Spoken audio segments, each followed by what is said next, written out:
ओम शांति 3-5-21 की वाणी है। मीठे बच्चे, आत्म अभिमानी भव। चलते फिरते उठते बैठते यही अभ्यास करते रहो तो तुम्हारी बहुत उन्नति होती रहेगी। प्रश्न, बाप की एक्यूरेट याद किन बच्चों की बुद्धि में रहेगी?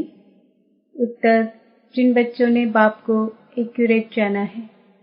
कई बच्चे कहते हैं कि बिंदु को भला कैसे याद करें। भक्ति में तो अखंड ज्योति समझ याद करते आए, अभी बिंदी कहकर मूंझ जाते हैं। इसलिए पहले पहले यह निश्चय हो कि बाप अखंड ज्योति नहीं, वह तो अति सूक्ष्म बिंदु है, तब याद एक्यूरेट रह सकती है। ओम शांति। सभी बच्चे याद में बैठे हैं। मन मना भव। यह संस्कृत अक्षर वास्तव में है नहीं। बाप ने जब सहज राजयोग सिखाया है तब यह संस्कृत अक्षर बोले नहीं है। यह तो संस्कृत जानते ही नहीं हैं। बाप तो हिंदी में ही समझाते हैं।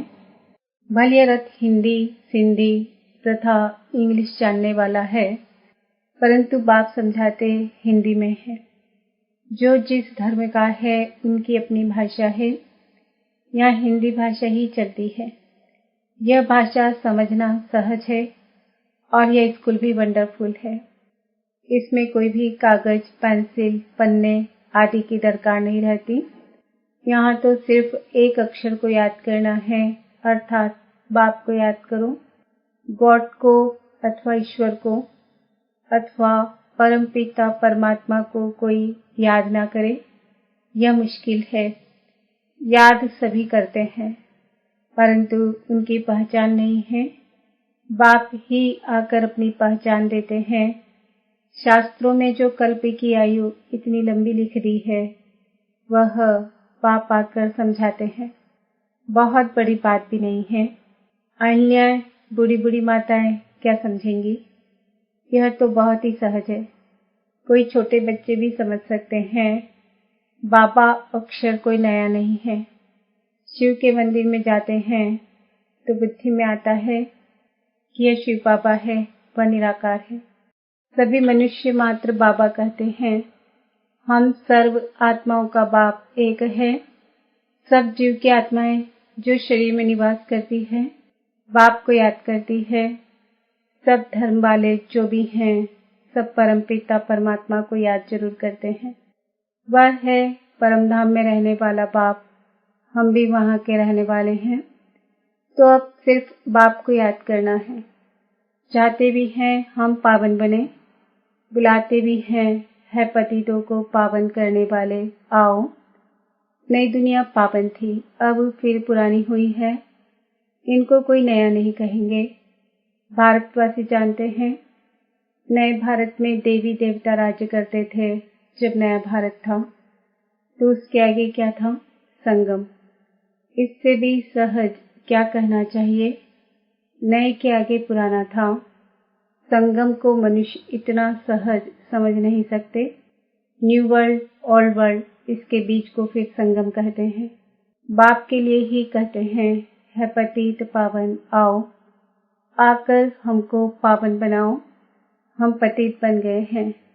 नई दुनिया में कोई पुकारेंगे नहीं। अभी तुम्हारी समझ में आ गया है कि यह भारत पावन था। है पतित पावन, आओ। यह तो बहुत समय से बुलाते आए हैं। उनको यह पता नहीं कि पतित दुनिया कब पूरी होगी। कहते हैं शास्त्रों में ऐसे लिखा हुआ है कि अभी 40,000 वर्ष और कलयुग चलेगा। बिल्कुल ही घोर अंधियारे में है। अभी तुम रोशनी में हो। बाप ने तुमको अब रोशनी में लाया है। यह 5,000 वर्ष में सृष्टि का चक्र पूरा होता है। कल की बात है। तुम राज्य करते थे। बरोबर इन लक्ष्मी नारायण का राज्य था, स्वर्ग था। पावन दुनिया में कोई उपद्रव आदि हो नहीं सकता। उपद्रव होता ही है रावण राज्य में। यहाँ तुमको बाप समझाते हैं। तुम सन्मुख कानों से सुनते हो। कौन सुनते हैं? आत्मा। आत्मा को बड़ी खुशी होती है। हमको बाप फिर से आकर मिला है। बाप से वर्षा लिया था, अब बाप कहते हैं मुझे याद करो। इसमें कोई लिखने पढ़ने की बात नहीं। जब कोई आते हैं तो पूछा जाता है आपका कैसे आना हुआ, तो कहेंगे यहाँ के महात्मा से मिलने। क्यों, तुमको क्या चाहिए बताओ? कोई भिक्षा चाहिए? सन्यासी हो तो रोटी टुकड़ा चाहिए। सन्यासी किसके पास जाते हैं? वह रास्ते में मिलते हैं तो रिलीजियस मनुष्य समझते हैं ये फिर भी पवित्र मनुष्य हैं, इनको भोजन खिलाना अच्छा है। अभी तो पवित्रता भी नहीं रही है, बिल्कुल ही तमो प्रधान दुनिया है, इसमें बड़ी गंदगी है। मनुष्य कितना हैरान होते हैं। यहाँ तो हैरान होने की कोई बात नहीं। बाप कहते हैं लिखने करने की भी बात नहीं है। यह पॉइंट्स आदि भी लिखते हैं धारणा करने के लिए। जैसे डॉक्टर लोगों के पास भी कितनी दवाइयाँ होती है, इतनी सब दवाइयाँ याद रहती है। बैरिस्टर की बुद्धि में कितनी लॉ की बातें याद रहती है। तुमको याद क्या करना है? एक बात, सो भी बड़ी सहज है।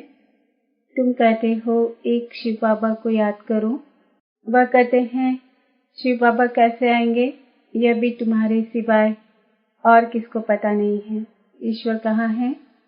वह तो कहेंगे नाम रूप से न्यारा है, या फिर कह देते हैं सर्वव्यापी है। रात दिन का फर्क हो जाता है दोनों अक्षर में। नाम रूप से न्यारी तो कोई चीज है नहीं। फिर कह देते कुत्ते बिल्ली सब में परमात्मा है। दोनों एक दो के अपोजिट बातें हो गई। तो बाप अपना परिचय दे कहते हैं मुझ बाप को याद करो। गाया भी जाता है सहज राजयोग। बाबा कहते हैं योग का अक्षर निकाल दो, याद करो। जैसे छोटा बच्चा माँ बाप को देखने से ही झट गले लग जाता है। पहले सोच करेगा क्या कि हमारे माँ बाप हैं? नहीं, इसमें सोच करने की बात ही नहीं। तुम्हें भी सिर्फ शिव बाबा को याद करना है। भक्ति मार्ग में भी तुम शिव पर फूल चढ़ाते आए हो। सोमनाथ का मंदिर कितना भारी बनाया हुआ है, जो बाद में मोहम्मद गजनबी ने आकर लूटा था। सोमनाथ का मंदिर भारत में नामी ग्रामी है। सबसे पहले तो शिव की पूजा होनी चाहिए। बच्चों को यह सब नॉलेज अभी बुद्धि में आई है। भल पूजा आदि करते आए हो, परंतु तुमको यह पता ही नहीं था कि यह जड़ चित्र है। जरूर चैतन्य में आया होगा, तब तो वर्ष वर्ष शिव जयंती भी मनाते हैं। यह भी कहते हैं शिव परमात्मा निराकार है। आत्मा जानती है हम भी निराकार हैं। अभी तुम आत्म अभिमानी बनते हो, बहुत सहज है। वह तो हमारा बाबा है, ज्ञान का सागर, सुख का सागर, पतित पावन है। उनकी बहुत महिमा है। ब्रह्मा विष्णु शंकर की इतनी महिमा नहीं है, एक की ही महिमा गाते हैं। अब तुम बच्चे जानते हो, बाबा आकर हमको वर्षा दे रहे हैं। जैसे लौकिक बाप बच्चों का लालन पालन करते हैं, पढ़ाते नहीं हैं। पढ़ाई के लिए स्कूल में जाते हैं, फिर वानप्रस्थ में गुरु किया जाता है। आजकल तो छोटे बड़े सबको गुरु करा देते हैं। यहाँ तो तुम बच्चों को कहा जाता है शिव बाबा को याद करो। सबका हक है, सब मेरे बच्चे हैं। तुम्हारे में भी कोई है जो अच्छी रीति याद करते हैं। कई तो कहते हैं बाबा किसको याद करें, बिंदी को कैसे याद करें, बड़ी चीज को याद किया जाता है। अच्छा, परमात्मा जिसको तुम याद करते हो वह चीज क्या है? तो कह देते अखंड ज्योति स्वरूप है, परंतु ऐसे नहीं है। अखंड ज्योति को याद करना रॉन्ग हो जाता है। याद तो एक्यूरेट चाहिए, पहले एक्यूरेट जानना चाहिए। बाप ही आकर अपना परिचय देते हैं और फिर बच्चों को सारे सृष्टि के आदि मध्य अंत का समाचार भी सुनाते हैं, डिटेल में भी तो नटशेल में भी। अब बाप कहते हैं बच्चे तुमको पावन बनना है, तो उसके लिए एक ही उपाय है, मुझे याद करो। मुझे कहते ही हो पतित पावन। आत्मा को पावन बनाना है। आत्मा ही कहती है हम पतित बन गए हैं, हम पावन थे, अब पतित हैं। सब तमो प्रधान है। हर एक चीज पहले सतो प्रधान फिर तमो प्रधान होती है। आत्मा खुद कहती है मैं पतित बनी हूँ, मुझे पावन बनाओ। शांति धाम में पतित होते नहीं, यहाँ पतित हैं तो दुखी हैं। जब पावन थे तो सुखी थे, तो आत्मा ही कहती है हमको पावन बनाओ तो हम दुख से छूट जाएं। तुम समझते हो आत्मा ही सब कुछ करती है, आत्मा ही जज, बैरिस्टर आदि बनती है।